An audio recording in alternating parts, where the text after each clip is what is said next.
Mesdames, Messieurs, bonjour. Je suis vraiment très heureux de vous retrouver pour cette nouvelle émission Power Boost. Alors cette semaine, on va vous montrer des vidéos d'agriculteurs qui ont été postées sur le net. On va aussi vous parler d'Iron Man. C'est un film, vous le savez, que l'on peut voir sur tous les écrans en France. Vous verrez, il y a des déclinaisons en agriculture. Et puis, est-ce une moto, est-ce une voiture, peu importe, dans tous les cas, c'est le nouveau concept l'e-Road de Toyota. Mais sans plus tarder, je vous invite à retrouver notre rubrique Les News, en partenariat avec l'hebdomadaire Machinisme Actualité. Le constructeur Liebherr a lancé un nouveau modèle de camion, le T264. Ce camion de mine a une capacité de chargement allant jusqu'à 218 tonnes. Il se dote d'un moteur à haute puissance de 2013 kW. Ce moteur se combine avec le système d'énergie électronique plus intégré au véhicule qui détermine la façon optimale d'extraire la puissance du moteur diesel. En effet, son chargement permet de minimiser la consommation de carburant et de maximiser la performance du camion.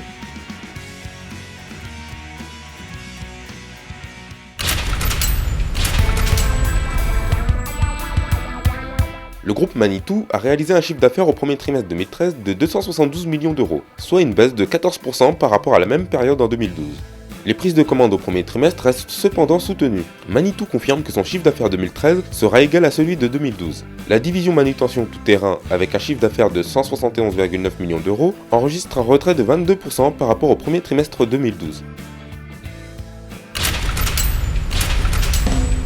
Rabot a présenté au CIMA 2013 une toute nouvelle fendeuse de bûche. Cette fendeuse, d'une puissance de 80 tonnes, peut recevoir des billons jusqu'à 80 cm de diamètre et d'une longueur de 1,35 m. La grille de fendage est réalisée à la demande et peut éclater jusqu'à 35 bûches. Montée sur un châssis agraire de 25 km/h, elle se déplace derrière un tracteur et nécessite une puissance de 50 chevaux. En option, la fendeuse F80 horizontale reçoit une table, une grue de chargement et une commande à distance.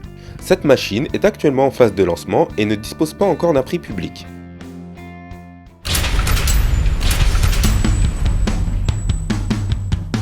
A l'occasion du CIMA 2013, Pichon vient de présenter son nouveau modèle à bras télescopique, le P600T. Le constructeur complète ainsi son offre en solution de manutention aux côtés des chargeurs articulés. Sa motorisation 4 répond à la norme Tier 4 finale. Son moteur Caterpillar de 60 chevaux peut soulever jusqu'à 1,8 tonnes. La hauteur de chargement atteint les 4,50 m. Le prix de ces chargeurs varie entre 60 000 et 75 000 euros. Le constructeur français Caruel et Segip vient de dévoiler sa toute nouvelle gamme d'automoteurs de pulvérisation, Nafeos et APX Front Cab. Ces automoteurs se dévoilent sous une gamme comprenant des cuves de 3200, 4200 et 5200 litres.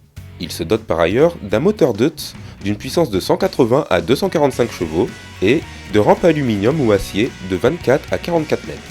Sa cabine frontale peut descendre à 20 cm pour faciliter l'accès à l'agriculteur. Par ailleurs, ces machines peuvent cibler des exploitations de 200 hectares. Pour le moment, il a été commercialisé 7 automoteurs en France et 6 à l'export. Le prix de ces produits est compris entre 160 000 et 180 000 euros selon les équipements. La modulation pouvant être activée par clé USB est quant à elle estimée à 1 500 euros hors taxe. Enfin, pour avoir l'équipement complet qui se compose du boîtier, de la modulation et de l'autoguidage, le coût sera de 10 000 euros.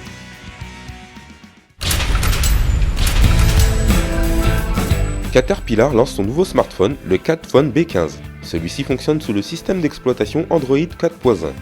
Grâce à sa coque en aluminium, argent et caoutchouc qui absorbe les chocs, le 4B15 ne craint pas les chutes et ce, jusqu'à 1,80 m. Pour toutes les personnes travaillant ou évoluant dans des conditions extrêmes, le 4B15 fonctionne sous des températures allant de -20 degrés à plus de 55 degrés. Ce smartphone est désormais disponible au prix de 399 euros.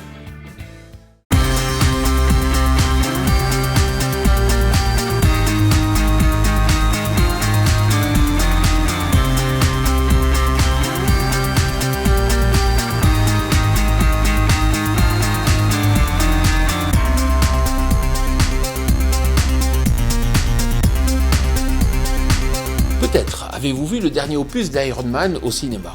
Nous, on vous a trouvé la déclinaison par un publicitaire en agricole, Image.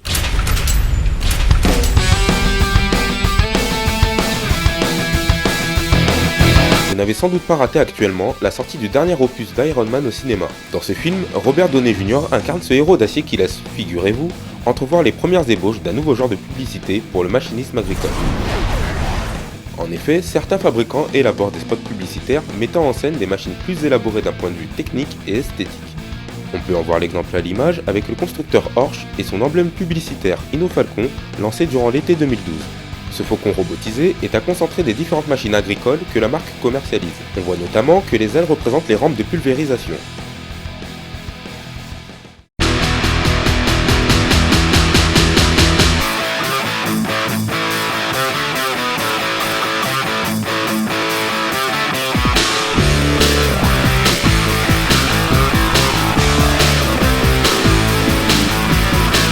Certains agriculteurs, en particulier aux États-Unis, essayent de faire connaître et peut-être aimer leur métier au travers de parodies de chansons connues. Vous allez le voir, c'est assez étonnant, mais c'est vrai que ça rencontre un vrai succès sur Internet. Les vidéos humoristiques liées à l'agriculture ne cessent de foisonner sur le web ces derniers temps. On trouve ainsi notamment en tête d'affiche les frères Patterson et leur désormais cultissime parodie Farmer Style, qui compte plus de 13 millions de vues sur YouTube. Vous pourrez ainsi trouver sur internet une multitude d'images et de vidéos propres au monde agricole, des plus fantaisistes. N'hésitez donc pas à venir partager vos photos les plus insolites sur notre page Facebook Power Boost.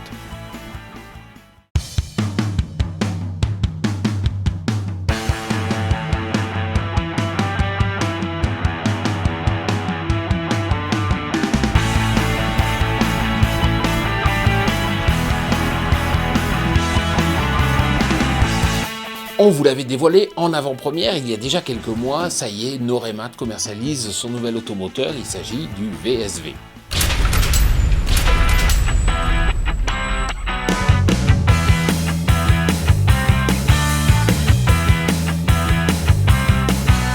Noremat lance son nouvel automoteur VSV, véhicule service viabilité, à l'intention des professionnels de l'entretien du paysage.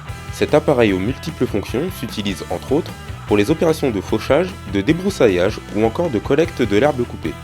Il se dote par ailleurs d'un moteur Perkins à 4 cylindres de 118 ou 144 chevaux et est capable d'entraîner simultanément jusqu'à 3 outils. Le VSV se distingue par sa cabine frontale qui permet d'avoir une vision panoramique intégrale sur les outils. Ce nouvel automoteur sera disponible vers la mi-2013. Au niveau du prix, il faudra compter environ 230 000 € pour un VSV Noremat en configuration récolte de biomasse. Vous avez envie de vous faire plaisir? Découvrez l'ATV Ranger XP900 de Polaris.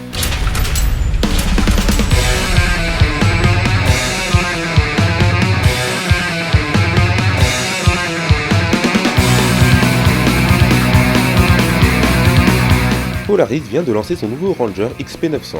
Ce nouveau véhicule est équipé d'un nouvel ensemble châssis, mais surtout d'un moteur essence ProStar 900 FI.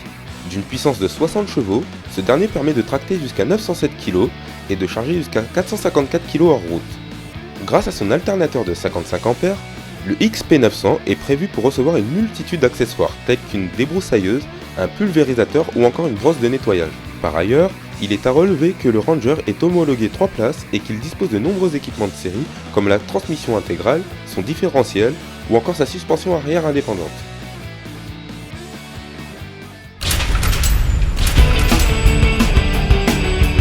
John Deere a dévoilé lors du salon allemand Bauma un nouveau moteur de 4,5 litres répondant à la norme anti-pollution finale Tier 4 Tâche 4 sans avoir recours à un filtre à particules.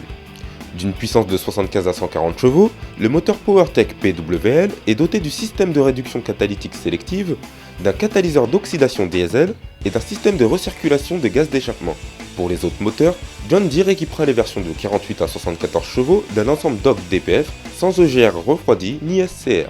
Les moteurs de plus de 140 chevaux bénéficieront des systèmes EGR refroidi, DOC, DPF et SCR.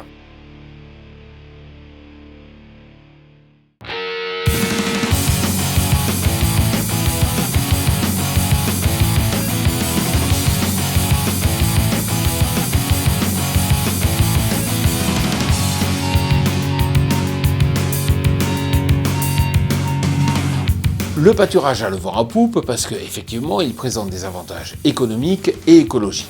Les politiques aiment bien ça et c'est certainement pour cela que l'Europe essaie de développer un programme de recherche qui permette de concilier à la fois le pâturage au champ et aussi l'utilisation des robots. Vous le savez, ils s'en vendent de plus en plus.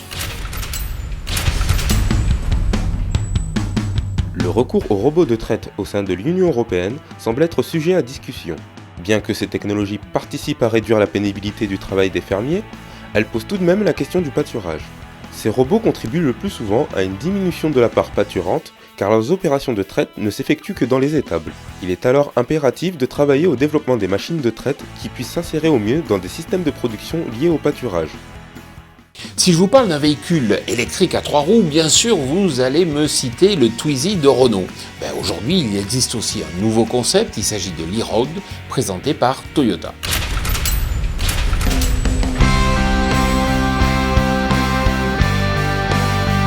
L'électrique semble être en plein essor dans le secteur de l'automobile. Dans ce contexte, Toyota vient de présenter au salon de Genève sa nouvelle voiture électrique, l'e-Road, qui reprend le principe de la Twizy de Renault avec 2 places. L'e-Road est un 3 roues équipé de 2 moteurs électriques de 2 kW qui sont intégrés dans chacune des roues avant du véhicule. Cette voiture se dote d'une nouvelle technologie ActiveLean qui permet une prise d'angle automatique sous l'effet du virage et de la vitesse. Le e-Road serait capable d'une autonomie de 50 km en se déplaçant à 30 km/h. L'ensemble se rechargerait en l'espace de 3 heures. L'habitacle au volume réduit peut accueillir un conducteur et son passager.